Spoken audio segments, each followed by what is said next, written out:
शहर हैदराबाद के इलाके बुरावंडे में 5 नौजवानों की जानिब से एक नाबालिग लड़की के ऑटो में अगवा की कोशिश को एक ऑटो ड्राइवर ने नाकाम बना दिया।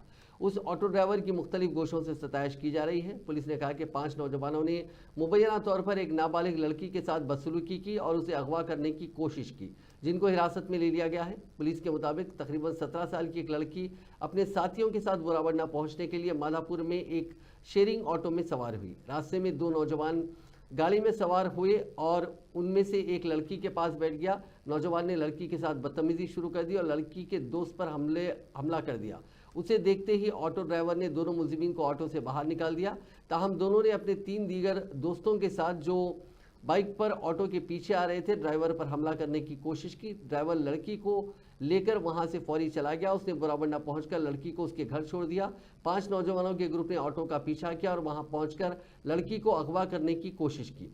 हंगामा आराई सुनकर मकामी अफराद जमा हो गए और उन्हें पकड़ लिया। इत्तला पर पुलिस ने मौके पर पहुंचकर उन्हें हिरासत में ले लिया।